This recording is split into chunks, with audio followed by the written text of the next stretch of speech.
பரிசுத்தமுள்ள எங்கள் நல்ல ஆண்டவரே, நீர் எங்கள் மத்தியிலே அசைவாடுகிறீர். எங்களுடைய குடும்பத்தில் நீர் அசைவாடி கொண்டிருக்கிறீர். எங்களுடைய தனிப்பட்ட வாழ்க்கையில் கர்த்தர் நீர் எங்களோடு கூட இருந்து எங்களை நடத்துகிறீரப்பா. உம்மை துதிக்கிறோம். இந்த நேரத்தை நீர் எங்களுக்கு ஆசீர்வதித்தார். வந்த ஒவ்வொருவரையும் நீர் ஆசீர்வதியும். ஒவ்வொருவர் மேலும் உம்முடைய கிருபை தங்கியிருக்கட்டும். உம்முடைய தெய்வீக பிரசன்னம் உடைய மக்களை மூடிக்கொள்ளட்டும் ஆண்டவரே. தேவையான எல்லா கிருபைகளையும் நன்மைகளையும் தந்து நீர் வழி நடத்துவீராக. இப்பொழுதும் நாங்கள் உம்முடைய வார்த்தைகளை தியானிக்க போகிறோம். எங்களோடு கூட நீர் பேசும்படி ஜெபிக்கிறோம். எல்லா தடைகளை மாற்றுங்க, கிருபையை தாங்க. இயேசுவின் மூலம் ஜெபிக்கிறோம் எங்கள் நல்ல பிதாவே, ஆமென். ஆமென். உட்காரும். இந்த அருமையான நேரத்திலும் வந்திருக்கிற உங்கள் யாவரையும் ஆண்டவராகிய இயேசு கிறிஸ்துவின் இனிதான நாமத்தினாலே வாழ்த்துகிறேன், வரவேற்கிறேன். ஆண்டவர் தாமே இந்த நாளுக்கும் இந்த நேரத்திற்கும் உரிய எல்லா ஆசீர்வாதங்களினாலும் உங்களை நிறைத்து வழி நடத்துவாராக.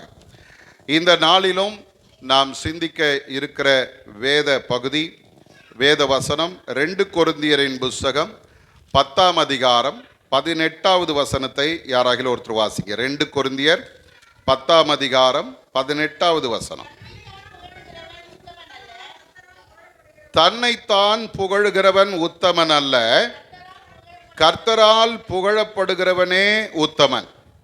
அருமையானவர்களே, அதுக்கு முந்தின வசனம் சொல்லுகிறது, மேன்மை பாராட்டுகிறவன் கர்த்தரை குறித்தே மேன்மை பாராட்ட கடவன். தன்னைத்தான் புகழுகிறவன் உத்தமன் அல்ல, கர்த்தரால் புகழப்படுகிறவனே உத்தமன் என்று சொல்லுகிறது. அருமையானவர்களே, நாம் வாழுகிற இந்த நாட்களில் தற்பெருமை பேசுவது நிறைய இடங்களில் பெருகி போயிருக்கிறது. குலப்பெருமை, படிப்பு, அந்தஸ்து, என்னுடைய அழகு இல்லை, அழகு பற்றி பேசுகிறவங்க இருக்கிறாங்க. என்னுடைய குடும்பம் அப்படி பேசுகிறவங்க இருக்கிறாங்க. என்னுடைய படிப்பு, நான் என்ன படிச்சிருக்கிறேன் தெரியுமா அப்படின்னு கேட்கிற ஆள் உண்டு. பணம், இதுவும் பெருமைக்குரியது. இப்படி நிறைய பெருமை பேசுகிறவர்களை நாம் பார்த்து கொண்டிருக்கிறோம். அதுவும் இல்லாமல் யாரையாவது கூட சேர்த்து வச்சுக்கிட்டு அவங்கள பேச வைக்கிறது இல்லை. அவங்க புகழ்ந்து பேசுவாங்க, ஐயா மாதிரி இல்லை, ஐயா இப்படி, ஐயா அப்படி இல்லை, இப்படி புகழ்ந்து பேசுகிறவர்கள். ஆனால் இந்த இடத்துல வேதம் சொல்லுகிறது, தன்னைத்தான் புகழுகிறவன் உத்தமன் அல்ல. உத்தமன் அல்ல அப்படின்னா என்ன அர்த்தம் அப்படின்னா, அவன் பெரியவன் இல்லை. இன்னைக்கு நம்ம நினைக்கிறோம், 4 பேர் நம்மளை புகழ்ந்து பேசிட்டா, 4 பேருக்கு முன்னால் நம்ம புகழத்தக்கதாய் வாழ்ந்துட்டோம்னா நம்ம பெரிய ஆட்கள் அப்படின்னு நினைக்கிறோம். ஆனால் பவுல் சொல்றாரு, தன்னைத்தான் புகழுகிறவன் உத்தமன் அல்ல, கர்த்தரால் புகழப்படுகிறவனே உத்தமன் என்று சொல்லி அங்கே அவர் சொல்லுகிறதை நாம் பார்க்கிறோம். அருமையானவர்களே, இதே வசனத்தின் அடிப்படையில் நாம் பார்ப்போமானால், ஆண்டவராகிய இயேசு கிறிஸ்து தம்முடைய சீஷர்களுக்கு கற்றுத்தந்த ஒரு காரியம். மத்தேயின் சுவிசேஷம் 6ஆம் அதிகாரம் 2வது வசனத்தை நீங்கள் பார்ப்பீர்களானால், அங்கே ஆண்டவராகிய இயேசு கிறிஸ்து தற்பெருமை செய்கிறவர்களை குறித்து பேசுறார். வாசிங்க பார்க்கலாம். ஆகையால்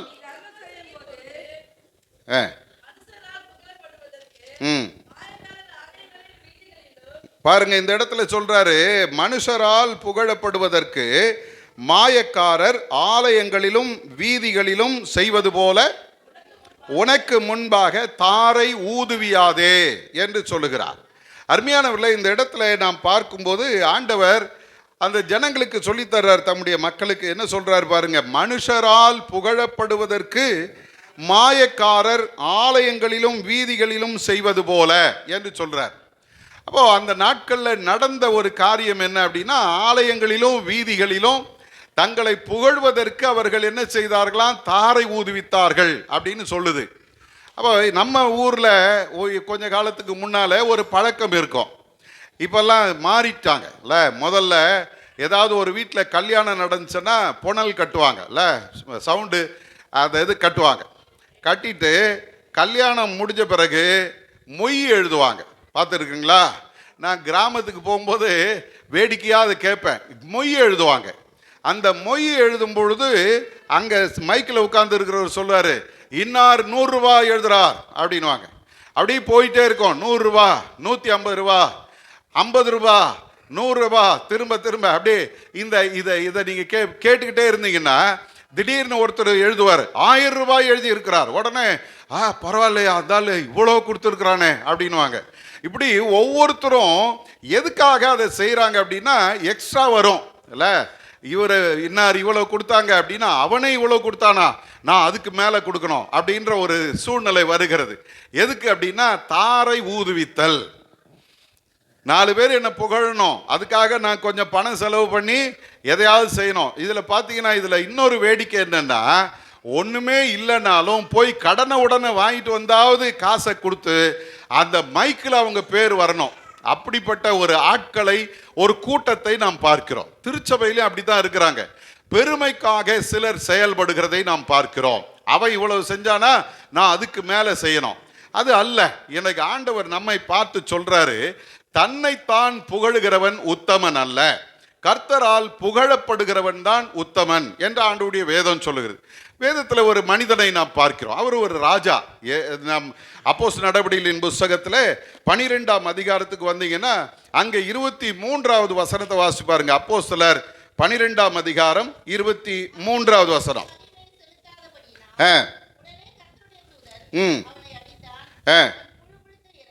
அருமையானவர்களே, இந்த இடத்துல நாம் பார்க்கும்போது ஆண்டவருடைய வேதம் சொல்லித் தருகிற ஒரு காரியம் உண்டு.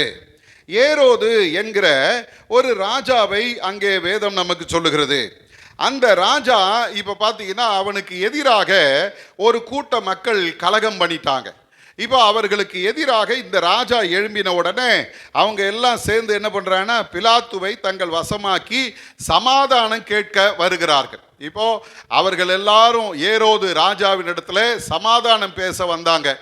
எல்லாரும் உட்கார்ந்து இருக்கிறாங்க. ராஜா இப்போ வேதம் சொல்லுகிறது, இப்போ 21வது வருஷத்துல குறித்த நாளிலே ஏரோது ராஜ வஸ்திரம் தரித்து கொண்டு சிங்காசனத்தின் மேல் உட்கார்ந்து அவர்களுக்கு பிரசங்கம் பண்ணினான் என்று சொல்லுகிறது. அவங்க கிட்ட பேசுறார். இப்ப பாருங்க, பேசும்போது அந்த ஜனங்க என்ன பண்ணாங்களாம், பைபிள் சொல்லுது 22வது வசனத்தில், அப்பொழுது ஜனங்கள் இந்த இது மனுஷ சத்தம் அல்ல, இது தேவனுடைய தேவ சத்தம் என்று ஆர்ப்பரித்தார்கள். நல்ல கவனிங்க, இந்த ராஜா பேசின உடனே இந்த ஜனங்க எப்படி சொல்றாங்க பாருங்க, இது மனுஷ சத்தம் அல்ல, இது தேவனுடைய சத்தம் என்று சொல்லி அவர்கள் ஆர்ப்பரித்தார்கள். இதை கேட்ட உடனே ராஜாவுக்கு தலகணம் ஏறி போச்சு. பைபிள் சொல்லுது, அவன் தேவனுக்கு மகிமையை செலுத்தாதபடியால் உடனே கர்த்தருடைய தூதன் அவனை அடித்தான், அவன் புழு புழுத்து இறந்தான் என்று சொல்லுகிறது. இன்னைக்கு அருமையான தேவஜனமே, ஒன்று தெரிஞ்சுங்க, இன்னைக்கு நிறைய நேரங்களில் மாம்சீகமாக நாம் இருக்கிற சூழ்நிலை என்ன தெரியுமா? யாராவது என்னை புகழ மாட்டாங்களா? யாராவது என்னை என்கரேஜ் பண்ண மாட்டாங்களா? யாராவது ஐயா உன்ன மாதிரி இல்லை அப்படின்னு சொல்ல மாட்டாங்களா? அச்சா என்ன திறமை உங்களுக்கு, என்ன மாதிரி பேசுறீங்க, எப்படி இருக்கிறீங்க அப்படின்ற அந்த வார்த்தை யாராவது சொல்ல மாட்டாங்களா? தேடுகிற ஆட்கள் இருக்கிறாங்க. ஊழியக்காரர்கள் அந்த நிலையில தான் இருக்கிறாங்க. யாராவது புகழ மாட்டாங்களா? ஐயா உங்க பிரசங்கம் அருமையா, இன்னைக்கு நீங்க பேசுனது எனக்கே பேசுன மாதிரி இருந்துச்சு சொல்லிட்டாங்கன்னா போதும், அன்னைக்கு பூரா சாப்பாடு கூட தேவைப்படாது, அவ்வளோ சந்தோஷம்.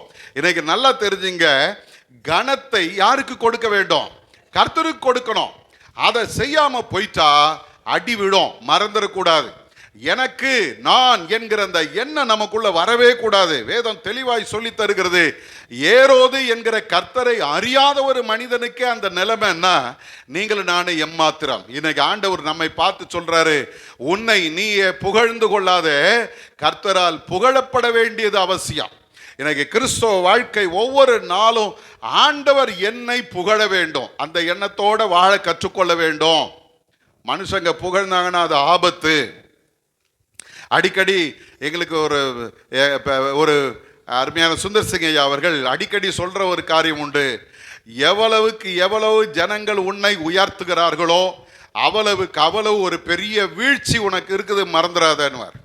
அப்போ நம்ம ஒவ்வொரு நாளும் ஜாக்கிரதையாக இருக்கணும். யாரும் என்னை புகழணும், யார் என்னை மேன்மையாக பார்க்கணும், அப்படி ஒரு நாளும் நாம் யோசிக்காதபடி என் ஆண்டவர் என்னை புகழுகிறபடி நான் வாழ வேண்டும் என்று வாழ்வோமானால் கர்த்தர் நிச்சயமாய் உங்களை என்னை ஆசீர்வதிப்பார். அல்லேலூயா. முதல்ல ஆண்டவராகிய இயேசு கிறிஸ்து ஒரு சிலரை புகழ்ந்தார். அதில் ஒரு 3 பேரை நான் உங்களுக்கு முன்பாக வைக்க விரும்புகிறேன். அதில் முதல்ல நீங்கள் பார்த்தீங்கன்னா மத்தேயின் சுவிசேஷம் 11ஆம் அதிகாரம் 11வது வசனத்தை யாராகிலும் ஒருத்தர் வாசிங்க. மத்தேயு 11:11. ஸ்திரீகளிடத்தில் பிறந்தவர்களில் யோவான் ஸ்நானனை பார்க்கிலும் பெரியவன் ஒருவனும் எழும்பினது இல்லை. அருமையானவர்களே, இந்த இடத்துல ஆண்டவராகிய இயேசு கிறிஸ்து யோவான் ஸ்நானனை புகழுகிறார். என்ன சொல்லி புகழறார் பாருங்க. ஸ்திரீகளிடத்திலே பிறந்தவர்களில் யோவான் ஸ்நானனை பார்க்கிலும் பெரியவன் ஒருவனும் எழும்பினது இல்லை. அப்படின்னா என்ன அர்த்தம்? அவனை போல ஒரு பெரிய ஆள் யாருமே கிடையாது.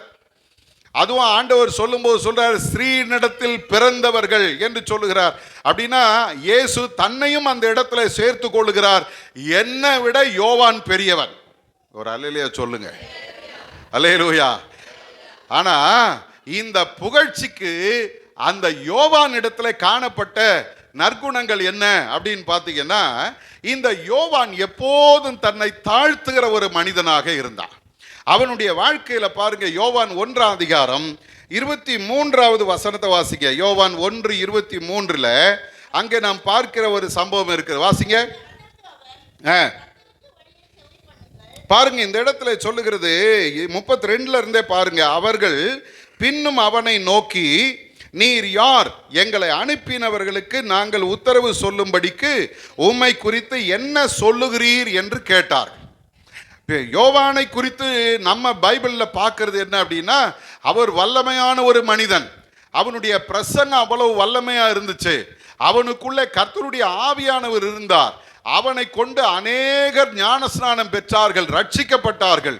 பெரிய பெரிய அதிகாரிகளும் பயந்து தேவ சமூகத்துக்கு வந்தாங்க. உண்மைதானே? இப்போ இந்த யோவானிடத்துல வந்து, ஐயா நீங்க யாரு?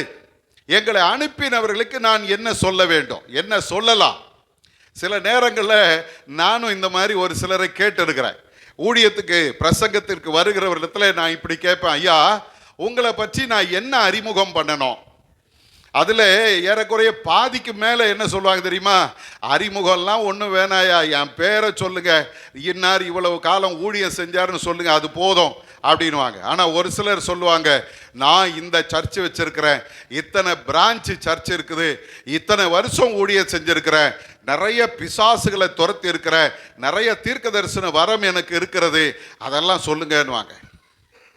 எனக்கு இந்த யோவானை பக்கத்தில் நிறுத்திட்டு நான் யார் அப்படின்னு நம்ம ஒரு கேள்வி கேட்டோம்னா, நான் ஒரு பெரிய பூஜ்யம், ஒன்றும் கிடையாது அவனுக்கு முன்னால. ஆனா யோவான் என்ன பதில் சொல்றாரு பாருங்க.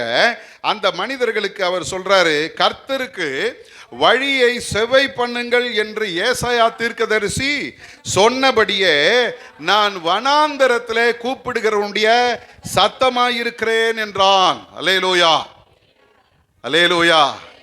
இப்போ யோவான் இடத்துல கேட்கப்பட்ட கேள்விக்கு அவன் சொல்ற பதில் என்ன தெரியுமா? நான் வனாந்தரத்திலே கூப்பிடுகிறவனுடைய சத்தம். கூப்பிடுகிறவன் இல்ல, கூப்பிடுகிறவனுடைய சத்தம். சத்தத்துக்கு உருவம் இருக்குதா? கலர் இருக்குதா? இவ்வளோ உயரம் இருக்குது அப்படின்னு சொல்ல முடியுமா? இவ்வளோ பணம் இருக்குது சொல்ல முடியுமா? இப்போ இந்த யோவானுடைய சத்தத்தை கேட்கிறவர்கள் என்ன சொல்லி இருப்பாங்க? இது யாரோ பயங்கரமான ஆளியா அவர் பிரசங்கம் ரொம்ப வல்லமையா இருக்குது, அவ்வளவு கண்டிப்பா பேசுறாரு அப்படின்னு அவரை பற்றி பேசியிருப்பாங்க. ஆனா அவன் சொல்றான், நான் வனாந்தரத்திலே இருக்கிற ஒரு சத்தம். அல்லேலூயா.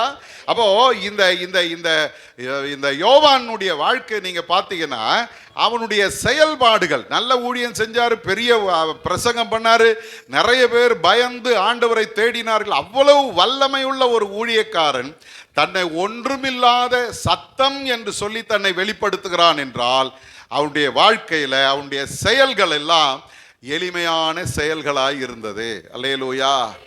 நான் பிரசங்கம் பண்றேன், நான் யார் தெரியுமான்னு சொல்லல, இது ஒன்றும் இல்லைங்க, வெறும் சத்தம் தான். எனக்கு உருவம் இல்லை, எனக்கு திறமை இல்லை, எனக்கு ஒன்றும் கிடையாது, வெறும் சத்தம். அல்லேலூயா. எனக்கு அந்த செயல்களில் நீங்களும் நானும் எப்படி இருக்கணும்? எளிமையா இருக்கணும். நான் செய்கிற ஒவ்வொரு செயலும் புகழப்பட வேண்டும் என்பதற்காக அல்ல, என் ஆண்டவர் மகிமை பெற வேண்டும் என்பதற்காக இருக்கணும். நான் செய்கிற ஒவ்வொரு காரியத்திலும் நான் என்கிற அந்த வார்த்தையே வரக்கூடாது. அங்க யார் வரணும்? ஆண்டவர் ஒருத்தர் தான் மகிமைப்படணும். ஏரோதை ஞாபகத்தில் வச்சுங்க. கர்த்தருக்கு மகிமையை செலுத்தாததுனால அவன் அடிக்கப்பட்டான். இன்னைக்கு நம்ம வாழ்க்கை எப்படி இருக்குது? நம்முடைய செயல்களில் எளிமை இருக்குது. ஆண்டவர் கற்றுக் கொடுக்குறாரு சீஷர்களுக்கு, எல்லாவற்றையும் செய்யுங்க, இல்லை ஊழியம் செய், அற்புதம் செய், வியாதியை குணமாக்கு, எல்லாத்தையும் செஞ்சுட்டு எப்படியா செஞ்சீங்க அப்படின்னு யாராவது கேட்டாங்கன்னா, அப்பிரயோஜனமான ஊழியக்காரன், எனக்கு செய்ய சொன்னதை நான் செய்திருக்கிறேன், அவ்வளோதான். அல்லேலூயா. எனக்கு ஒன்றும் தெரியாதுங்க, எனக்கு ஒரு திறமையும் கிடையாதுங்க, நான் வேஸ்ட்டுங்க. ஆனால் கடவுள் என்னை இதை செய்ய சொன்னார், நான் செஞ்சுட்டேன், அவ்வளோதான், முடிஞ்சது அப்படின்னு நீங்கள் விட்டீங்கன்னா வேதம் சொல்லுது புகழப்படுவாய்.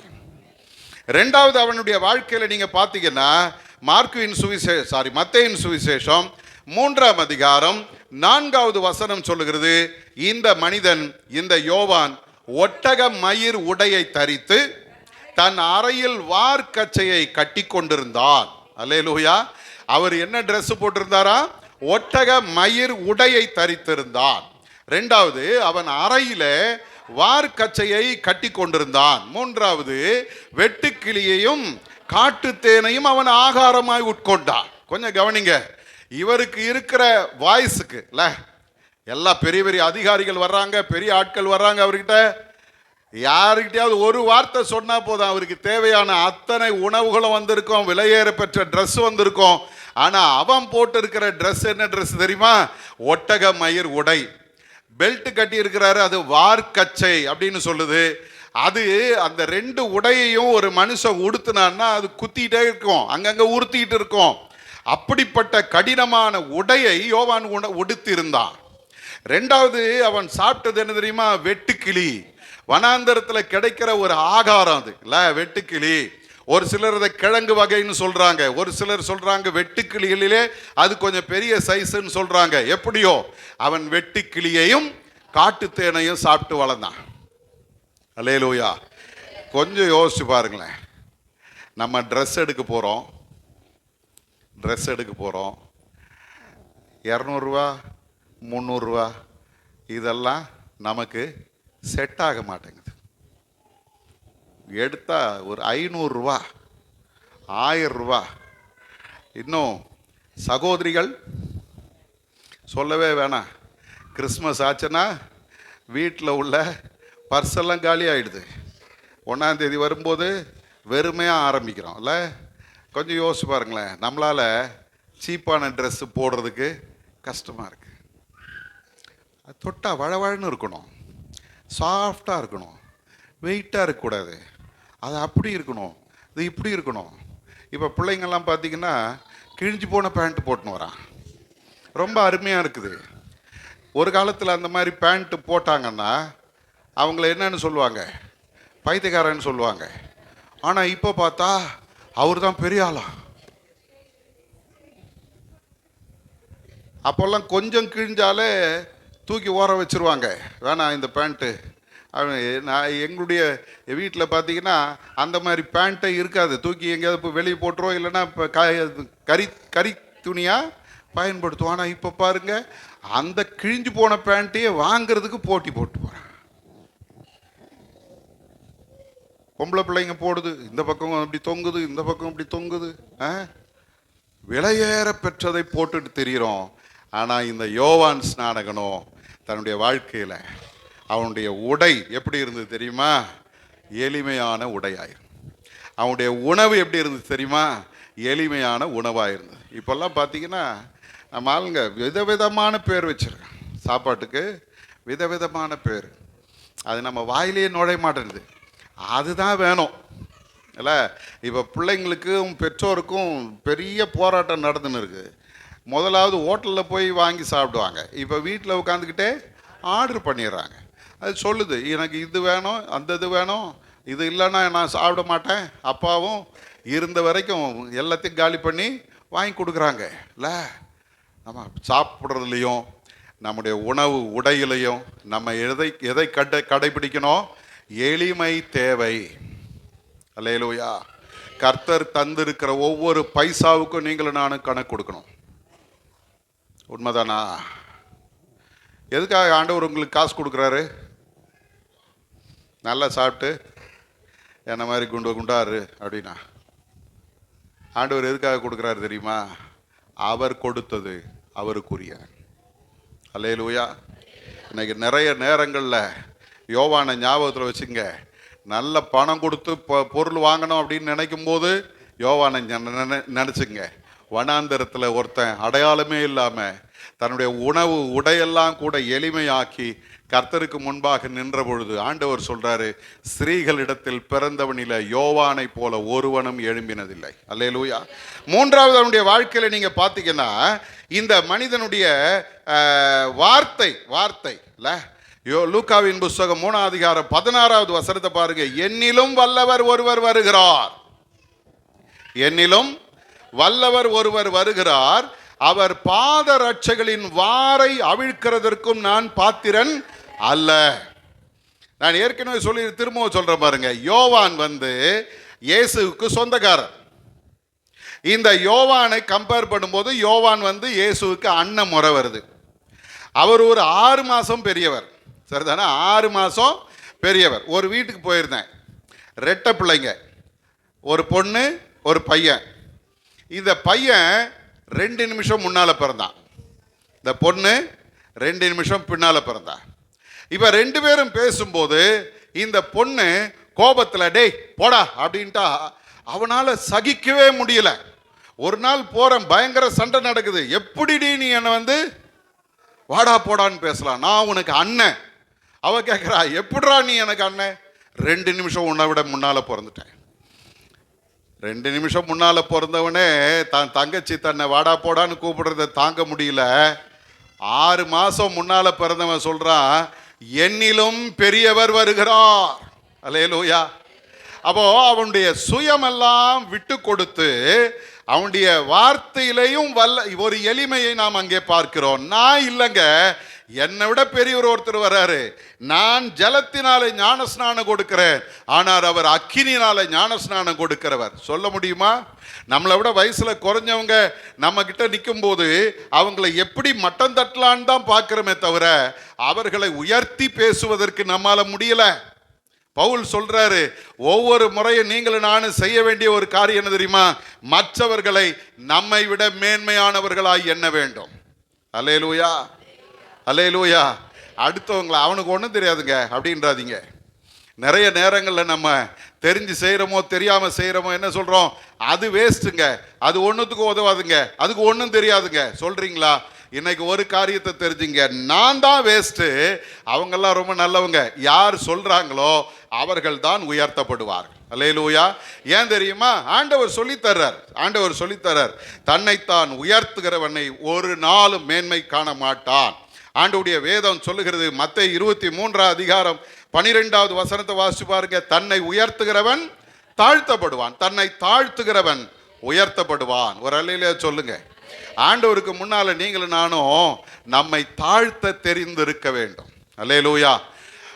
வில்லியம் கேரி என்கிற ஒரு பெரிய பரிசுத்தவான் 17ஆம் நூற்றாண்டிலே நம்முடைய இந்திய தேசத்தில் தன்னுடைய ஊழியத்தை செய்யும்படி அவர் வந்தார். அவர் ஒரு டாக்டர். அதற்கு முன்னால அந்த டாக்டர் படிக்கிறதுக்கு முன்னால அவர் செருப்பு தைக்கிற வேலை செய்து கொண்டிருந்தார். காரணம், அவருடைய குடும்ப சூழ்நிலை அவர் அங்கே கொண்டு போச்சு. அதன் பிறகு அவர் டாக்டருக்கு படித்து முடிச்சுட்டு அவர் இந்தியாவுக்கு ஊழியத்துக்காக வர்றார். வந்தபொழுது அவருடைய மனைவிக்கு பைத்தியம் பிடிச்சிச்சு. நம்ம ஊர் கிளைமேட் ஒத்து வரல, அந்த அம்மாவுக்கு பைத்தியம் பிடிச்சிச்சு. பல ஆண்டுகள் அந்த அம்மா அவருக்கு ஒரு முள்ளாகவே இருந்தாங்க. கடைசியில் அவங்க மரித்து போனார்கள். சொந்த கையினால மனைவி அடக்கம் பண்ணினார். 2 பிள்ளைகளும் மரித்து போனார்கள். 2 பிள்ளைகளையும் சொந்த கையினாலே அடக்கம் பண்ணினார். அருமையானவர்களே, இந்த வில்லியம் கேரியை குறித்து சொல்லுகிறது, அவர் 40 மொழிகளை கற்ற மனிதன். எத்தனை மொழி ஆலன்? எத்தனை மொழி? அங்க இருந்து 2 பேரும் டிஸ்கஸ் பண்ணிக்கிறீங்க. வில்லியம் கேரி வந்தது உண்மைதானா? அவர் எங்கிருந்து வந்தாரு, ஏன் வந்தாரு அப்படின்னு. சார், 40 மொழிகள் பேச தெரியும், எழுத தெரியும், சரிதானா? நமக்கு 2 மொழி தெரிஞ்சாலே நம்மளை கையில் பிடிக்க முடியல. மும்மொழி கொள்கைன்னு சொல்லி ஒன்று கொண்டு வந்துட்டு படாத பாடுபட்டுக்கிட்டு இருக்கிறோம். ஆனால் அவருக்கு 40 மொழிகள் எழுதவும் பேசவும் தெரியும். அந்த அந்த அளவிற்கு ஒரு பெரிய ஞானவான். யாரும் அவருக்கு கற்றுக் கொடுக்கல, அவரே தானா கற்றுக்கொண்டது. அவர் 40 மொழிகளிலே புதிய ஏற்பாட்டை மொழி பெயர்த்தவர். அப்படிப்பட்ட ஒரு தலை சிறந்த ஒரு ஞானி. அவருடைய ஊழியம் அவ்வளவு சிறப்பானதா இல்லை, ஆனால் அவர் ஆரம்பித்த அந்த ஊழியம் இன்றைக்கு இந்திய தேசம் முழுவதும் பரவி கொண்டிருக்கிறது. அதனால அவருக்கு என்ன சொல்லுவாங்க தெரியுங்களா? Father of the modern missionary மூவ்மெண்ட்னு சொல்லுவாங்க. தற்கால மிஷனரி இயக்கத்திற்கு தந்தை அப்படின்னு சொல்றாங்க. அவ்வளவு பெரிய ஒரு அறிவாளி, ஒரு படிப்பாளி. அவர் ஒரு முறை ஒரு மீட்டிங்க்கு போயிருக்கிறாரு. அந்த மீட்டிங்கில் பார்த்தீங்கன்னா அங்கே இவரை இன்ட்ரடியூஸ் பண்ணுறதுக்கு ஒரு அம்மா நின்று இருக்கிறாங்க. அந்த அம்மாவுக்கு என்ன அப்படின்னா, இவரை எப்படி ஆகிலும் மட்டம் தட்டணும், ஜனங்களுக்கு முன்னால் இவரை கேவலமாக சொல்லணும் அப்படின்னு அவங்க முடிவு பண்ணிட்டாங்க. ஆகவே இந்த அம்மா அவரை இன்ட்ரடியூஸ் பண்ணும்போது, இப்பொழுது நம்மத்தில் ஒரு ஷூ மேக்கர் இல்லை, அவங்க சொல்கிறாங்க here comes the shoe maker அப்படின்னு சொல்லி வில்லியம் கேரியை முன்னால் கூப்பிடுறாங்க. Shoe maker. எல்லாருக்கும் அதிர்ச்சி. எவ்வளோ பெரிய ஆள், 40 மொழி கற்றவர், கவர்மெண்ட் டிரான்ஸ்லேட்டர். அவர் ஆங்கிலத்தில் வருகிற சட்டங்களை எல்லாம் பெங்காலி மொழியில் மொழிபெயர்த்து வெளியிடுகிறவர். இவ்வளவு பெரிய ஆளை போய் ஒரு ஷூ மேக்கர்னு சொல்கிறாங்களே அப்படின்னு எல்லாரும் திகைச்சு போய் நிற்கிறாங்க. வில்லியம் கேரி வந்தார். வந்து மேடையில் நின்றுட்டு அவர் சொன்னார், அந்த அம்மா தப்பாக சொல்லிட்டாங்க. எல்லாருக்கும் ஒரு ஆச்சரியம். சரி, இன்னைக்கு அந்த அம்மாவுக்கு செம்ம டோஸ் விட போகுது அப்படின்னு பார்த்தா அவர் சொன்னார், I am not a shoe maker, I am a cobbler. நான் ஷூ தயாரிக்கிறவன் இல்லை, நான் பிஞ்சு போன ஷூவை தைக்கிறவன். அல்லேலூயா. அவர் வீட்டில் எப்பவும் ஒரு செருப்பு, பிஞ்சு போன செருப்பு தொங்குமா. ஒருத்தர் கேட்டாராம், ஏன் அவங்க வீட்டில் இந்த மாதிரி ஒரு இவ்வளோ நல்ல வீட்டுக்குள்ளே ஒரு பிஞ்சு போன செருப்பை தொங்க வச்சிருக்கிற அப்படின்னா, அவர் சொன்னாராம், என் படிப்பு, என்னுடைய அந்தஸ்து, என்னுடைய மேன்மை இதெல்லாம் என் தலைக்கு ஏறும்போது அந்த செருப்பு என்னை பார்த்து சொல்லும், நீ பெரிய ஆள் இல்லை, ஒரு காலத்தில் நீ செருப்பு தைச்சிக்கிட்டு இருந்தவன். இன்னைக்கு ஆண்டவர் சமூகத்தில் வந்திருக்கிறோம். நம்ம எந்த நிலைக்கு உயர்த்தப்பட்டாலும் என்னுடைய கடந்த காலத்தை நான் மறந்துடக்கூடாது. ஒன்றுமில்லாமல் நின்ற ஒரு காலம் உண்டு இல்லையா? வெறுமையாய் நின்ற ஒரு காலம் இருந்தது இல்லையா? கிழிஞ்சு போன சட்டையை போட்டு சுத்தின ஆட்கள். இப்போ நான் இதெல்லாம் போட மாட்டேன், நான் அப்படித்தான் போடுவேன் அப்படின்ற அந்த எண்ணம் நமக்குள்ள வந்துச்சுன்னா ஆண்டவருடைய கோபம் எரியும். வேதம் சொல்லுகிறது, இந்த இடத்துல நம்மை நாம் தாழ்த்தும் பொழுது ஆண்டவர் நம்மை புகழுவார். நீதிமொழிகள் 15ஆம் அதிகாரம் 33வது வசனத்தை வாசிக்க பார்க்கலாம். நீதிமொழிகள் 15:33. கர்த்தருக்கு பயப்படுதல் ஞானத்தின் ஆரம்பம், போதிக்கும் மேன்மைக்கு முன்னானது தாழ்மை. யாருக்கெல்லாம் மேன்மை வேணும்னு நினைக்கிறோமோ அந்த மேன்மைக்கு முன்னால என்ன வரணும்? தாழ்மை வரணும். ஆண்டவர் அதை எதிர்பார்க்கிறார். யாக்கோபு 4:10 சொல்லுது, கர்த்தருக்கு முன்பாக தாழ்மைப்படுங்கள், அப்பொழுது அவர் உங்களை உயர்த்துவார். இன்னையிலிருந்து நீங்களும் நானும் பெருமை தலைக்கு ஏறிச்சனா உடனே ஆண்டவர் சமூகத்தில் போய் விழுங்க. ஆண்டவரே, நான் ஒண்ணுமில்லாதவன், என்னிடத்துல மேன்மை பாராட்ட ஒரு நன்மை இல்லை சுவாமி, நீர் என்னை உயர்த்தி இருக்கிறீர், உமக்கு நன்றின்னு சொல்லிடுங்க. அல்லேலூயா. இன்னைக்கு ஆண்டவர் உங்களை என்னையும் பார்த்து சொல்றாரு, புகழப்படுகிறவன் யார் தெரியுமா? தன்னை தாழ்த்துகிறவன் புகழப்படுவார். இரண்டாவது ஒரு மனிதனை பார்க்கிறோம். லூக்காவின் புத்தகம் 17ஆம் அதிகாரம் 15வது வசனத்தை வாசிங்க பார்க்கலாம். லூக்கா 17:15. அவர்களில் ஒருவன் தான் ஆரோக்கியமானதை கண்டு திரும்பி வந்து உரத்த சத்தத்தோட தேவனை மகிமைப்படுத்தி அவருடைய பாதத்திலே விழுந்து அவருக்கு ஸ்தோத்திரம் செலுத்தினான். அருமையானவர்களே, இரண்டாவதாக நாம் பார்க்கிறோம் இந்த இடத்துல, இது முந்தின காரியங்களை நான் சொல்றேன். ஒரு 10 குஷ்டரோகிகள் இயேசுவினிடத்தில் வந்தாங்க. அவங்க தூரத்தில் நின்று அந்த 12வது வசனத்துடைய கடைசி தூரத்தில் நின்று, ஏன் அப்படின்னா இந்த இந்த குஷ்டரோகிகள் தீட்டானவர்கள், இவங்க யாரையும் தொற்றக்கூடாது, யாரும் அவங்க பக்கத்தில் வந்துடக்கூடாது. ஆகவே அவர்கள் தூரத்தில் நின்று இயேசு ஐயரே எங்களுக்கு இறங்கும் என்று சத்தமிட்டார்கள். இந்த சத்தத்தை கேட்ட உடனே ஆண்டவர் சொல்றார், நீங்கள் போய் ஆசாரியர்களுக்கு உங்களை காண்பீங்கள் என்றார். எதுக்காக அப்படின்னு பார்த்தோம்னா, அந்த நாட்களில் இந்த சர்டிஃபிகேட் கொடுக்குறவங்க யார் தெரியுமா? ஆசாரியர்கள் தான். இவர் சுத்தமாக இருக்கிறாரு, இவருக்கு குஷ்டரோகம் இருக்குது, இவர் ஊருக்குள்ளே வரக்கூடாது அப்படின்னு தீர்ப்பு எழுதுறவங்க யாரு? ஆசாரியர்கள். ஆகவே இயேசு என்ன பண்ணுறாரு, இவங்களை பார்த்து சொல்றாரு, நீங்கள் போய் உங்களை ஆசாரியருக்கு காண்பீங்கள் என்று சொல்லும்போது இவங்க எல்லாரும் போகிறாங்க. போகிற வழியிலேயே வேதம் சொல்லுகிறது சுத்தமானார்கள். ஒரு அல்லேலூயா சொல்லுங்க.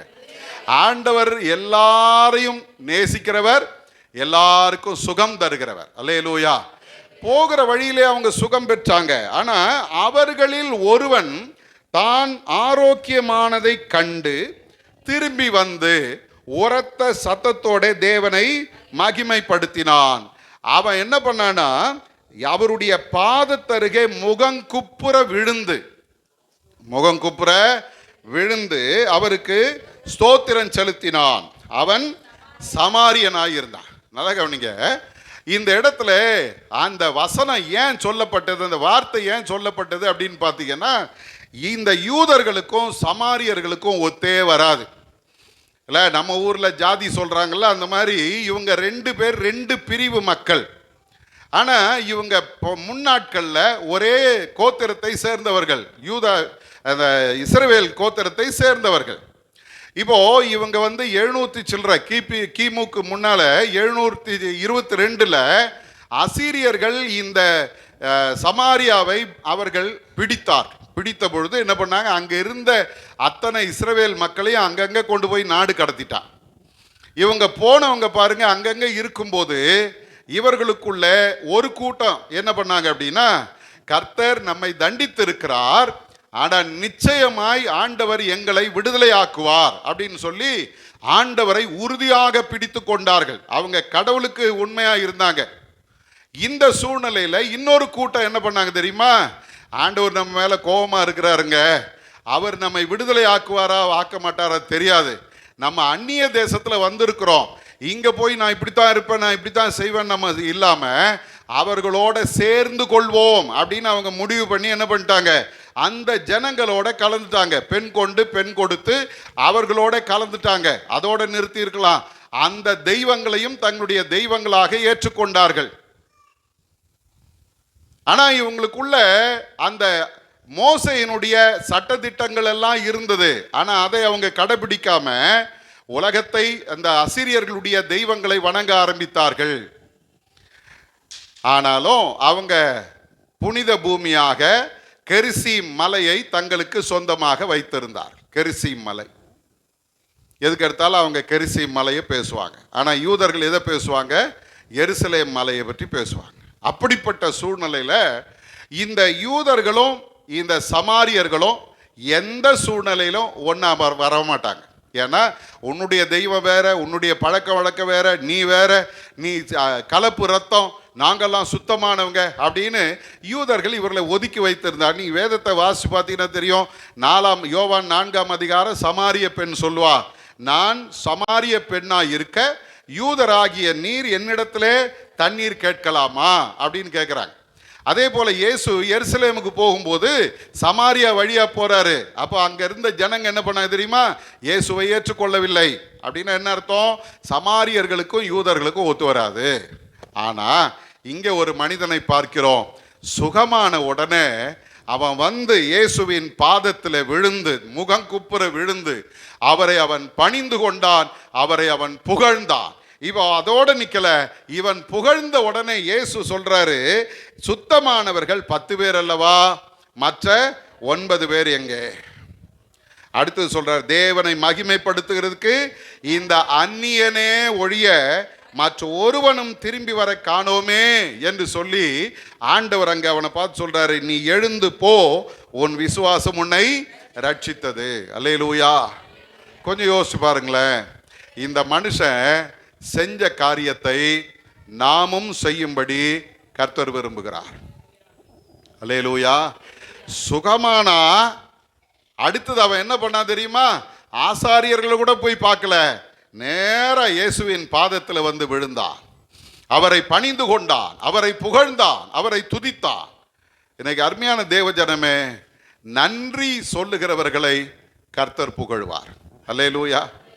நீங்கள் நானும் நன்றி உள்ளவங்களா வாழணும். நான் முதல் ஆராதனை சொன்னேன், இந்த ஆராதனையில் சொல்றேன். காலையில் எழுந்திருச்சிங்கல்ல, எல்லாம் ஒரு மாதிரி பார்க்குறீங்க. எழுந்திருக்காமையா நாங்கள் இங்கே வருவோம் அப்படின்னு கேட்குறீங்களா? எழுந்திருச்சிங்கல்ல, இந்த கையை ஊனி எழுந்திரிச்சிருப்பீங்களா? இந்த கையை ஊனும் போது அது லொடலோடன்னு ஆடிச்சுன்னு வச்சுங்க, என்ன ஆகியிருக்கும்? எழுந்துச்சு கண்ணை திறந்து பார்க்குறீங்க, உலகமே இருட்டாக இருக்குது. என்னடா இது வம்பா போச்சு, என்னவா இருட்டாக இருக்குது? அவங்க சொல்லுவாங்க வெளிச்சமாக இருக்குது, இன்னும் இருட்டாக இருக்குன்ற. ஓ, எனக்கு கண்ணு தெரியாமல் போச்சு, ஐயோ எனக்கு அலறி இருப்போம்ல.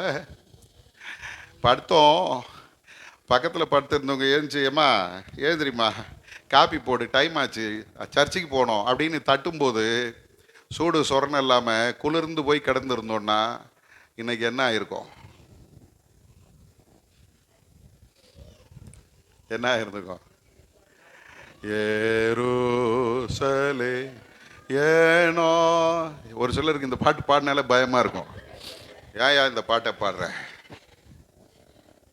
பாடிட்டு இருப்பாங்கல்ல, நல்ல சுகத்தோட பலத்தோட எழுந்து உட்கார்ந்து, காப்பி இல்லைன்னா எனக்கு அந்த நாளே, பேப்பரை படிக்கலன்னா, எழுந்திரிச்ச உடனே செல்போனை தட்டி தடுமாறி அந்த பாதி தூக்கத்தில் எடுத்து கையில் வச்சு இதில் ஒரு சாக்கு டைம் பார்க்குறேன். ஆண்டவர் எனக்கு சுகம் கொடுத்துருக்கிறார், எனக்கு பலனை கொடுத்துருக்கிறார், என் உறுப்புகளெல்லாம் நல்லா செயல்படுது, என் ரத்த ஓட்டம் சீராக இருக்குது, பிபி 190 200 போகலை, ஆண்டவர் நார்மலாக வச்சிருக்கிறாரு. காலையில் எழுந்திருக்கும் போது நல்லா கையை காலை வீசி நடக்கிறதுக்கு ஆண்டவர் எனக்கு கிருபை செய்திருக்கிறாரு. எத்தனை பேர் நன்றி சொன்னோம்? பாதி பேருக்கு மேலே நேற்று படுத்தேன், காலையில் எழுந்துச்சா இதில் என்ன இருக்குது அப்படின்னு கிளம்பி வந்துட்டோம். ஆண்டவர் உங்களுக்கு எனக்கு தந்திருக்கிற ஜீவன் இலவசம், உங்களுக்கு எனக்கு ஆண்டவர் தந்திருக்கிற சுகம் இலவசம். அல்லேலூயா. கொரோனா காலத்தில் ஒரு பெரியவர் கொரோனா வந்து ஆஸ்பத்திரிக்கு போனார். அவருக்கு 3 நாள் ஐசியூவில் ட்ரீட்மெண்ட்டு, எல்லாம் ட்ரீட்மெண்ட்லாம் முடிஞ்சுது. இப்போ அவருக்கு பில்லு கொடுத்தாங்க, வாங்கினதும் பில்லை பார்த்தாரு, ஓன்னு அழ ஆரம்பிச்சிட்டார். டாக்டர் பயந்து போய், சார் எதுவாக இருந்தாலும் பேசிக்கலாம் சார், ஏன் அழறீங்க, இருங்க, பில் அமௌண்ட் ரொம்ப அதிகமாக இருக்குதா, உங்களால் கட்ட முடியலையா, என்ன பிரச்சனை, ஏன் அப்படின்னு என்னென்னமோ டாக்டர் சொல்கிறாரு. குறைக்கலாம் சார், ஒன்றும் பயப்படாதீங்க சார், பார்த்துக்கலாம் சார்ன்றாரு.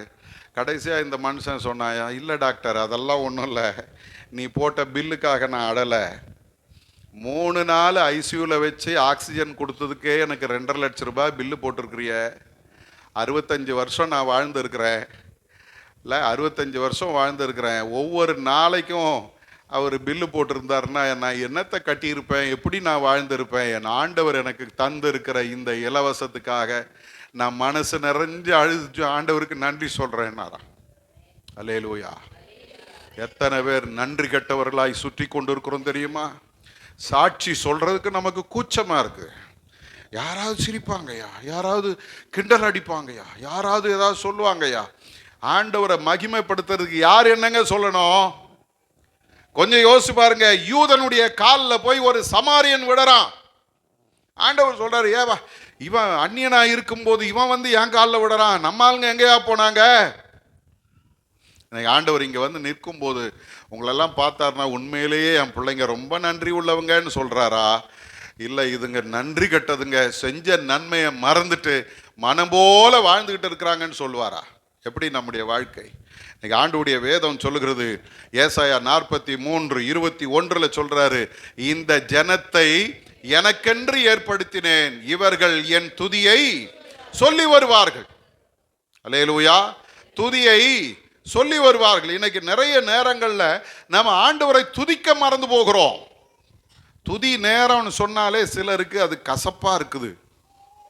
திரும்பவும் சொல்றேன், ஆண்டவரை துதிக்க நீ கஷ்டப்பட்டீன்னா ஒரு நாள் உன்னால முடியாத நேரத்துல நீ துதிக்க விரும்புவ, துதிக்க முடியாது. அல்லேலூயா. கைத்தட்டி பாடுங்கன்னு சொல்றோம். இப்ப கஷ்டமா இருக்கும் கைத்தட்டுறதுக்கு.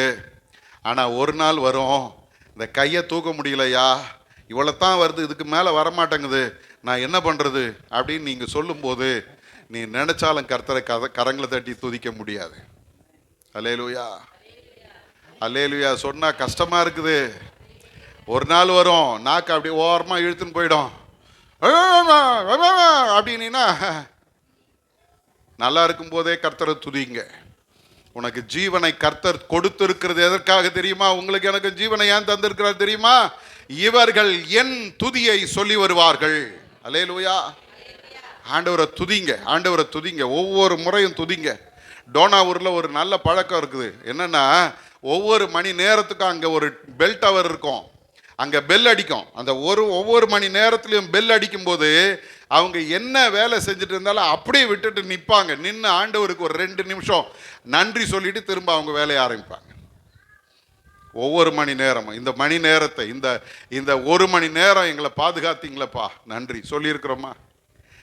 சொல்லலை விடுங்க, நைட்டில் படுக்க போகும்போது அதை சொல்லிட்டு படுத்துருக்குறோமா, ஆண்டவரே இன்னைக்கெல்லாம் என்னை பாதுகாத்தீங்களப்பா, எங்கெங்கேயோ போயிட்டு வந்தோம், எந்த தீங்கும் எங்களை அணுகாதபடி காத்தீங்க, எங்களுடைய எல்லா முயற்சிகளை ஆசீர்வதிச்சிங்க, நல்ல சுகம் கொடுத்தீங்க, சுகத்தோடு நான் படுக்க போகிறேன் ஆண்டவரே உமக்கு நன்றி சொல்லியிருக்கிறோமா?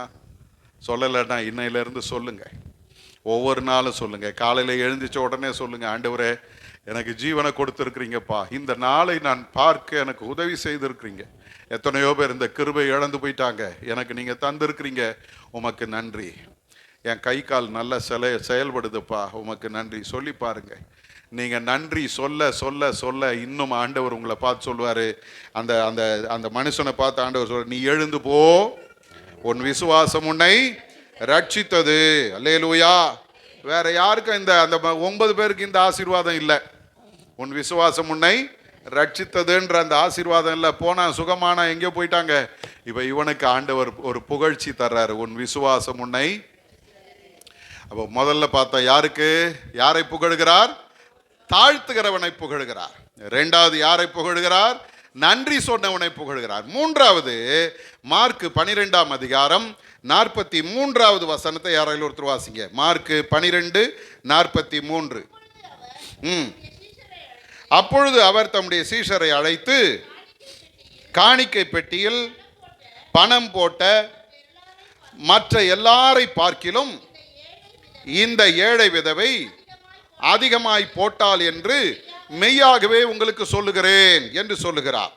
யார் இங்க அப்படின்னு பார்த்தீங்கன்னா ஒரு ஏழை விதவை. ஆண்டவர் என்ன பண்றாருன்னா பிரசங்கம் பண்ணாரு, எல்லாம் முடிஞ்சது. இப்போ வேதம் சொல்லுது, இயேசு காணிக்கை பெட்டிக்கு எதிரே உட்கார்ந்து ஜனங்கள் காணிக்கை பெட்டியில் பணம் போடுகிறதை பார்த்து கொண்டிருந்தார். அல்லேலூயா. நம்ம ஆண்டவர் ரொம்ப ஒரு மாதிரி வில்லங்கமான ஆளு, காணிக்கை போடுறத பார்க்குறாரு. அல்லேலூயா. நம்ம என்ன பண்ணுறோன்னா, காணிக்கை போடுறது யாருக்கும் தெரியக்கூடாதுன்னு பையை கொண்டு போகிறோம். அதுலேயே நம்ம ஆளுங்க கையை உள்ளே விட்டு தான் காணிக்கை போடுவோம், யாருக்கும் தெரியக்கூடாது. ஆனால் இந்த அம்மா போட்ட காணிக்கை ஏசாமி பக்கத்தில் இருந்து பார்க்குறாரு. எவ்வளோ போட்டாங்க அப்படின்னு பார்த்தா பைபிள் சொல்லுது, 1 துட்டுக்கு சரியான 2 காசை போட்டார். அந்த 2 காசுன்றது என்ன வேல்யூ அப்படின்னு நீங்கள் நெட்டில் சர்ச் பண்ணிங்கன்னா அது சொல்லும், நோ வேல்யூன்னு சொல்லும். இப்போ இருக்கிற பண மதிப்புக்கு அது ஒன்றுமே கிடையாது.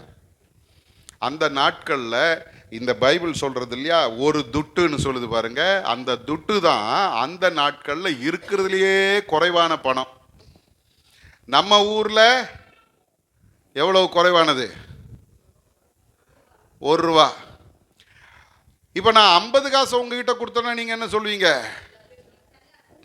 செல்லாது, இதெல்லாம் 5 வருஷத்துக்கு முன்னால் கொடுத்துருக்கணும், நீ இப்போ கொடுத்து எங்களை ஏமாற்ற பார்க்குறியா சொல்கிறல்ல. அந்த அம்மா என்ன பண்ணுது, இருக்கிறதுலையே குறைவான பணம் 1 துட்டு, அந்த துட்டுக்கு சரியான 2 காசு போடுறாங்க. அப்படின்னா என்ன அர்த்தம்? நான் சொன்ன மாதிரி 2 50 காசை கொண்டு வந்து தாங்கிட்ட இருந்ததை அங்கே போடுறாங்க. அல்லேலூயா. நம்மளா இருந்தோன்னா அந்த அம்மாவை என்ன சொல்லியிருப்போம்? ஏம்மா உனக்கு வேற ஒன்றுமே கிடைக்கலையா? செல்லாத காசை கொண்டு வந்து போடுறிய, இதுக்கு நீ போடாமே இருந்திருக்கலாம்ல, எதுக்கு இத்தனை பேருக்கு முன்னால் பெருமைக்கு வந்து இவ்வளோ இந்த போட்டு போகிற சொல்லியிருப்போம்ல. நம்ம ஆளுங்க அப்படி தான் இருக்கிறாங்க. இவ்வளோ தானா? ஆனால் அந்த அம்மா என்ன பண்ணுது தெரியுமா? தன்னுடைய இயலாமையிலும் கர்த்தருக்கென்று நான் எதையாகிலும் கொடுக்கணும் அப்படின்னு சொல்லி பைபிள் சொல்லுது, தன் ஜீவனத்துக்கு உண்டான எல்லாவற்றையும் போட்டு விட்டார். அல்லேலூயா.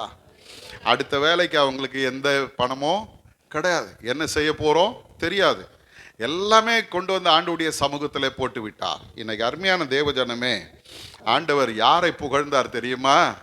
அங்கே ஒரு கூட்டம் இருந்துச்சுங்க, பெரிய பணக்காரங்க, ஊரை அடித்து ஒலையில் போட்டவன்லாம் இருக்கிறான். ஏன்னா நீங்கள் பார்த்தீங்கன்னா அதுக்கு முந்தின 2 வசனங்களை பார்த்தீங்கன்னா, ஜபாலயங்களில் முதன்மையான ஆசனங்களில் உட்காரவும் விருந்துகளில் முதன்மையான இடங்களில் இருக்கவும் விரும்பி விதவைகளின் வீடுகளை பட்சித்து பார்வைக்கு நீண்ட ஜபம் பண்ணுகிற வேதபாரகரை குறித்து எச்சரிக்கையாயிருங்கள்.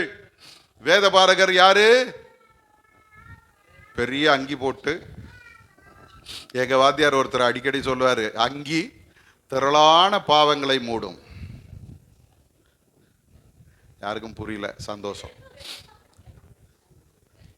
பெரிய அங்கி போட்டுட்டு கருப்பு கயிறை கட்டிட்டு பைபிளை கையில் தூக்கிட்டு வந்தா அவரை மாதிரி பரிசுத்தவான் வேற யாருமே அப்படி நினைக்கிறீங்களா?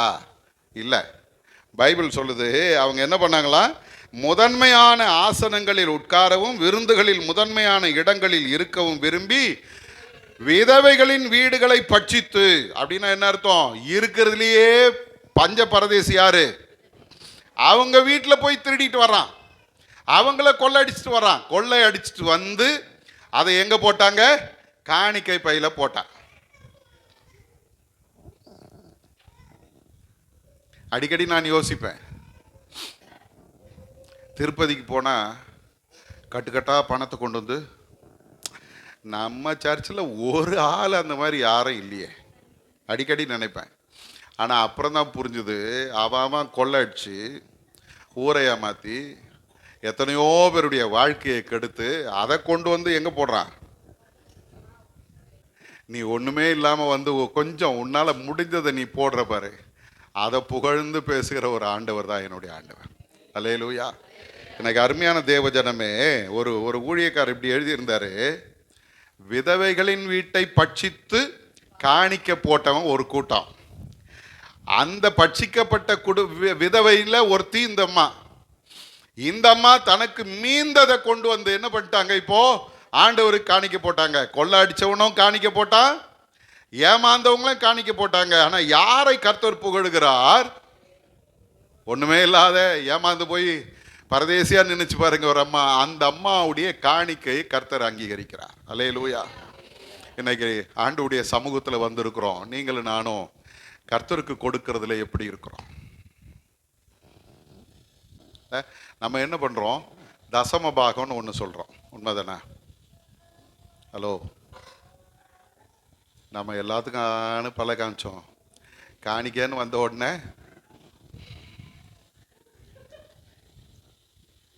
தசம பாகம்னா என்னது? 10ல் 1. அது யார் சொன்னது? பழைய ஏற்பாட்டில், சரிதானே? பழைய ஏற்பாட்டில் 10ல் 1 காணிக்கை கர்த்தருக்கு கொடுக்கணும். புதிய ஏற்பாட்டில் எங்கேயாவது சொல்லியிருக்குதா? நீங்கள் தேடி தேடி பார்த்தாலும் கிடைக்காது. புதிய ஏற்பாட்டில் என்ன சொல்லுது அப்படின்னா, அப்போஸ்தலனாகிய பவுல் சொல்றார், 2 கொரிந்தியரின் புத்தகம் 9ஆம் அதிகாரம் 7வது வசனம் சொல்லுகிறது, அவனவன் விசனமாயும் அல்ல கட்டாயமாயும் அல்ல தன் மனதில் நியமித்தபடியே கொடுக்க கடவன், உற்சாகமாய் கொடுக்கிறவனிடத்தில் தேவன் பிரியமாய் இருக்கிறார். நல்லா கவனிங்க, 10ல் 1 கொடுங்க சொன்னார் பவுல். இன்னைக்கு நிறைய பேர் தசம பாகம் அப்படின்றத ஒரு ஸ்டாண்டர்ட் ஸ்கேலா வச்சுட்டாங்க. இவ்வளவுதான் கடவுளுக்கு, இதுக்கு மேல கொடுக்க கூடாது. அதுலயும் குறைக்க முடியுமா பாரு, கூட்டியெல்லாம். ஆனா பவுல் என்ன சொல்றாரு தெரியுமா? விசனமாயும் அல்ல அப்படின்னா என்ன? ஐயோ இவ்வளோவா கொடுக்கணும் அப்படின்ற அந்த விசனமும் வரக்கூடாது. அக்கா எனக்கு அது இப்போ சொன்ன பாருங்க, 100 ரூபா 200 ரூபா வைக்கிறாங்கன்னு உடனே, ஐயா இந்த பாஸ்டர் எப்போ பாரு இப்படியே தான் பேசின்னு இருப்பார், கட்டாயமாக ஏதாவது ஒன்று அதிகமாக வச்சுருவோம் அப்படின்னு வைக்கவும் கூடாது. விசனமாயும் அல்ல கட்டாயமாயும் அல்ல, மனப்பூர்வமாய் கர்த்தருக்கென்று நான் கொடுப்பேன் என்று கொடுக்கிறவரிடத்துல கர்த்தர் எப்படி இருக்கிறாரு? நம்ம இசிசி அப்படின்ற ஒரு ஊழியம் இருக்குது, இசிஐனுடைய இன்னொரு ஊழியம். அவங்களும் நம்முடைய இசிஐயோடு இணைந்து பல 100 திருச்சபைகளை நமக்கென்று கட்டி கொடுத்திருக்கிறார். அந்த இசிசி ஊழியம் பார்த்தீங்கன்னா ஏறக்குறைய 150 நாடுகளில் அந்த ஊழியம் நடக்குது. 150 நாடுகளில் அந்த ஊழியம் நடக்குது. அதை ஸ்தாபித்தவர் யாருன்னு பார்த்தீங்கன்னா ஸ்டான்லி டேம் அப்படின்ற ஒரு தேவ மனிதன். அந்த மனுஷன் பார்த்தீங்கன்னா அவர் அமெரிக்காவில் பிளாஸ்டிக் இண்டஸ்ட்ரி வச்சிருந்தார், ஒரு பெரிய கம்பெனி அவருடைய கம்பெனி. ஆனால் அங்கே ஏற்பட்ட பொருளாதார நெருக்கடியில் அவருடைய கம்பெனி திவாலாயிடுச்சு, ஒன்றும் இல்லை. அப்புறம் இவர் என்ன பண்ணாரா, இன்னொரு பிஸ்னஸ் ஆரம்பித்தார். அது என்ன அப்படின்னா, ஒவ்வொரு மருத்துவமனையாக போய் அங்கே இருக்கிற அந்த பழைய எக்ஸ்ரே ஃபில்ம்களெல்லாம் வாங்கி கொண்டு வந்து அதை பதப்படுத்தி கொஞ்சம் அதை ப்ராசஸ் பண்ணாருன்னா அதில் கொஞ்சம் சில்வர் கிடைக்கும். அந்த சில்வரை எடுத்து அதையெல்லாம் சேர்த்து அதை வியாபாரம் பண்ண ஆரம்பித்தார். இப்படி கொஞ்ச நாள் ஓடிச்சு, திரும்பவும் அதுவும் ஒன்றும் இல்லாமல் போச்சு. இப்போது ஆண்டவர்கிட்ட கேட்டார், ஆண்டவரே எந்த பிஸ்னஸ் ஆரம்பித்தாலும் எனக்கு தோல்வியாகவே இருக்குது, நீங்கள் என்ன சொல்கிறீங்க, நான் என்ன செய்யணும் சொல்லுங்க அப்படின்னு கேட்டிருக்கிறார். அப்போ ஆண்டவர் அவரிடத்துல தெளிவாக சொன்னாரா, நீ அதே பிளாஸ்டிக் பிஸ்னஸை ஆரம்பி, அதே கம்பெனி ஆரம்பி. ஆனால் இந்த முறை ஒரு சின்ன மாற்றம், அதில் நீயும் நானும் பார்ட்னர். அல்லேலூயா. நீயும் நானும். இவர் ஒன்றும் யோசிக்கல, நேராக போனார், அவருடைய லாயரை பார்த்தாரு. லாயர்கிட்ட சொன்னார், இந்த மாதிரி விஷயம், நான் திரும்ப அதை ஒரு கம்பெனி ஆரம்பிக்க போகிறேன், அந்த கம்பெனியில் ஜீசஸ் அவர் தான் என்னுடைய பார்ட்னர், அக்ரிமெண்ட் எழுதுங்கன்னார். அந்த லாயர் இவரை ஏற இறங்க பார்த்தான். இருக்கிறவன் பேரை எழுதினாலே ஏமாத்திட்டு போயிடுறான், இல்லாத ஒரு பேரை நீ எழுத சொல்றிய, சட்டம் இதுக்கு ஒத்துக்குமா? யாராவது பார்க்குறவங்க என்னையா சொல்லுவாங்க, இயேசுவை உனக்கு பார்ட்னராக வைக்கிறியா, அது எப்படி அப்படின்னு அவர்கிட்ட கேட்குறார். திரும்ப அவர் அந்த லாயர் சொல்கிறாரு, போய் உட்காந்து தெளிவாக யோசிச்சுட்டு வா, அப்புறம் எழுதலான்னு அனுப்பிட்டார். இப்போ திரும்பவும் போனார், ஜெபம் பண்ணார். என்ன ஆண்டவரே, லாயர் இப்படி சொல்கிறார், நான் என்ன பண்ணுறது? ஆண்டவர் தெளிவாக சொன்னார், என்ன உன் பார்ட்னராக போடு. திரும்ப வந்தார், அந்த லாயரை பார்த்து சொன்னார், சட்டம் ஏற்றுக்குதோ ஏற்றுக்கலையோ நான் அவரை ஏற்றுக்கொள்கிறேன், அவர் தான் என் பார்ட்னர், எழுதுங்க. அக்ரிமெண்ட் எழுதுனாங்க, கம்பெனி ஆரம்பித்தார். இப்போ அவர் அங்கே ஆண்டவருடைய சமூகத்தில் இருந்து ஒரு பொருத்தனை பண்ணார். ஆண்டவரே, நீங்களும் நானும் இந்த பிஸ்னஸில் பார்ட்னர், எனக்கு என்ன பங்கு தெரியுமா? என்னுடைய கம்பெனியில் வேலை செய்கிற கடைநிலை ஊழியனுக்கு நான் என்ன சம்பளம் தருவேனோ அதுதான் என்னுடைய சம்பளமாக இருக்கும், மீதி அத்தனை லாபத்தையும் உமக்கு நான் கொடுக்கிறேன். 40 வருடங்களுக்கு பிறகும் அவரை குறித்து சொல்கிறாங்க. நான் அந்த அவரை பற்றி கேள்விப்படும் போது 40 வருஷம் அவர் அந்த கம்பெனியை நடத்திட்டாரு. அவங்க சொல்கிறாங்க, ஆரம்பத்தில் அவருடைய பியூனுக்கு இல்லை, ஆஃபீஸ் அசிஸ்டண்ட்டுக்கு, ஆஃபீஸ் பாய்க்கு என்ன சம்பளம் கொடுத்தாங்களோ அந்த சம்பளம் தான் இவர் எடுத்திருக்கிறார். 40 வருஷமாக அதை மாற்றவே இல்லை. அவருக்கு பிள்ளைகள் இருக்கிறது, பேர பிள்ளைகள் இருக்கிறது, எல்லாரும் அவங்கவுங்க வேலையை பார்த்துட்டு போகிறாங்க. இவருக்கு இருக்கிற இந்த பிஸ்னஸில் அவருக்கு அந்த கொஞ்சம் சம்பளத்தை எடுத்துக்கிட்டு மீதி மொத்தத்தையும் ஊழியத்துக்கு என்று கொடுத்தார். நான் அவரை பார்க்கும்போது 95 வயசு. 95 வயசு நம்ம ஊரில் எப்படி இருக்கும்னு நினைக்கிறீங்க? ஆனால் அவர் என்ன பண்ணுறாரு தெரியுமா? ஒரு சர்ச் டெடிகேஷனுக்கு காவேரி பார்க்க வந்திருந்தார். அங்கே மேடை போட்டிருக்குறாங்க. அந்த மனுஷன் கோட்டை கழட்டி அப்படி தோலில் போட்டுக்கிட்டு, நம்ம ஊர்லலாம் நடப்பாங்கள்ல ஹீரோஸ் எல்லாம், அந்த மாதிரி தோலில் போட்டுக்கிட்டு அந்த படியை கடகடன்னு ஏறி மேலே போனார். எல்லாரும் ஆச்சரியமாக, 95 வயசா? அவர் சொன்னார், கர்த்தருக்கு நான் உண்மையாக இருக்கிறேன், கர்த்தர் எனக்கு உண்மையாக இருக்கிறார். இன்னைக்கு அவருடைய கம்பெனி என்ன தெரியுமா? அமெரிக்காவில் நம்பர் 1 பிளாஸ்டிக் பிஸ்னஸ், பிளாஸ்டிக் இண்டஸ்ட்ரீஸில் நம்பர் 1ல் இருக்குது. ஆண்டவர் ஆசீர்வதிக்கிறார். அவருடைய பிள்ளைகள் இன்னைக்கு ஆசீர்வாதமாக இருக்கிறாங்க. நம்ம கணக்கு பார்க்குறோம், என்ன பார்க்குறோம் தெரியுமா? இருக்கிறத இவ்வளோ தான், இதில் கோயிலுக்கு கூப்பிட்டு நான் என்ன பண்ணுறது, நான் என்ன சாப்பிட்றது, நான் என்ன பண்ணுறது இல்லை. அவர் அப்படி யோசிக்கலை. தனக்கு இருக்கிற அந்த கொஞ்சத்தை ஆண்டவர் எனக்கு தந்தாருன்னு எடுத்துக்கிட்டு மீதி அத்தனையும் கடவுளுடைய ஊழியத்துக்கு கொடுத்தார். இன்னைக்கு அவருடைய குடும்பமும் ஆசீர்வாதமாக இருக்குது. 105 வயசு வரைக்கும் அவர் வாழ்ந்து மரித்தார். ஏன் சொல்கிறேன் தெரியுமா? அவர் மூலமாய் பல ஆயிரங்கள் ஆண்டவரை அறிந்து கொண்டு இருக்கிறார். இன்னொருத்தர் இருந்தார், கோல்கேட், தெரியுதுங்களா? William Colgate. அவரும் அதே மாதிரி தான். பிஸ்னஸ் தோற்று போய் ஒன்றுமே இல்லை, எல்லாத்தையும் இழந்துட்டார். வெறுமையாக இங்கிலாந்துலேருந்து அமெரிக்காவுக்கு போயிட்டு இருக்கிறார் கப்பலில். அப்போ ஒரு ஊழியக்காரர் அவரை பார்க்குறாரு. ஏன்பா வாடின முகமாக இருக்கிற, என்ன விஷயம்? அப்போ இவர் சொல்கிறாரு, என்னுடைய பிஸ்னஸ் எல்லாம் தோற்று போச்சு, நான் ஆரம்பித்த கம்பெனியை இழுத்து மூடிட்டேன். இப்போ ஒரு சின்ன பிஸ்னஸ் ஆரம்பிச்சிருக்கிறேன், ஆனால் அதுலேயும் எனக்கு எந்த மேன்மையும் இல்லை, குறைபட்டு இருக்கிறேன் அப்படின்னு. உடனே அவர் சொன்னாரா, நான் உனக்கு ஒரு சில காரியங்களை சொல்ல விரும்புகிறேன், நீ அதை செய்வியான்னு கேட்டாரா. அப்போ அவர் சொன்னாரா, எதுவாக இருந்தாலும் நான் செய்கிறேன், சொல்லுங்கள். அவர் சொன்னாரா, முதல்ல நீ பைபிள் படிக்கணும், தவறாமல் நீ பைபிள் படிக்கணும், அந்த வேதம் என்ன சொல்லுகிறதோ அதன்படி நடக்கணும் முதல்ல. ரெண்டாவது, கர்த்தருக்கென்று நீ காணிக்க கொடுக்கணும்.